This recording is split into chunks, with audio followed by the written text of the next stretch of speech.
नक्कीच असं वाटायला लागले की जे कायदे आहेत त्याच्यापेक्षा कडक कायदा बनवला गेला पाहिजे. मला असं वाटतं की छत्रपती उदयनराजे असतील किंवा या सगळ्या मंडळींनी जे काही भाष्य केलेले आहे संदर्भात तो उद्रेक आहे त्याच्यामध्ये.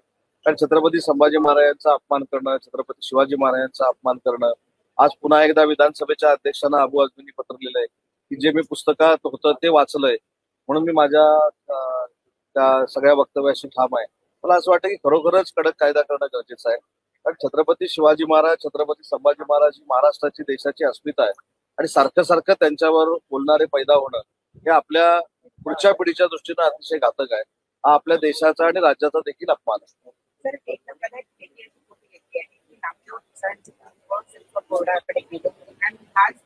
सेन्सॉर बोर्ड आहे ज्यांनी असं म्हटलं होतं की नामदेव ढसाळांवर तयार झालेल्या चित्रपटात नामदेव ढसाळांची कविता काथा आणि जेव्हा त्यांचे कुटुंबीय गेले तिथेही त्यांचा अपमान करण्यात आलेला आहे. दलित चित्रपट कसे तयार करू शकतात असा सवाल त्यांना विचारला. अपमान आहे, नक्कीच अपमान आहे. मला असं वाटतं की अशा पद्धतीचं खरोखरच त्या ठिकाणी जर घडलं असेल तर त्याच्यामध्ये गांभीर्यानं लक्ष घालणं गरजेचं आहे.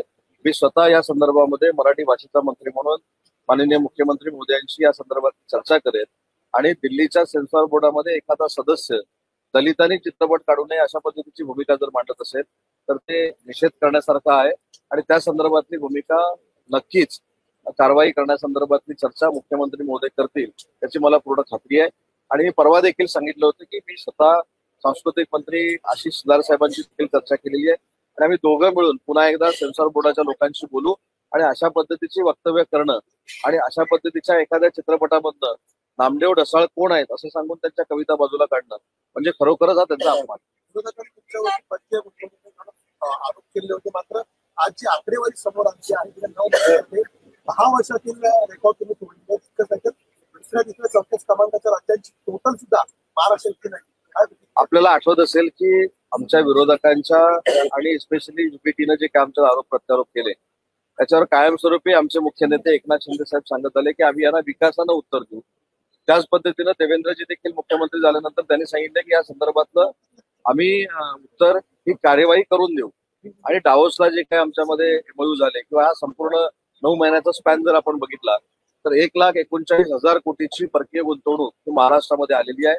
आणि पुन्हा एकदा आम्ही देशामध्ये सिद्ध करून दाखवलेलं आहे की जर सकारात्मक भूमिका घेऊन उद्योजकांच्या बाबतीमध्ये सरकार चाललं आणि सरकार चालवणारे नेतृत्व जर उद्योगांना पाठीशी घालणारं असेल तर फार मोठे उद्योजक राज्यामध्ये येऊ शकतात.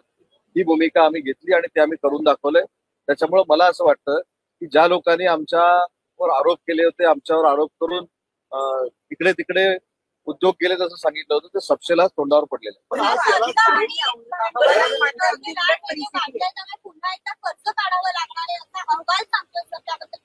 मला असं वाटतं की उद्योगामध्ये झालेली परकीय गुंतवणूक आणि शासन चालवण्यासाठी किंवा योजना चालवण्यासाठी काढावं लागणारं कर्ज हे 2 भाग आहेत.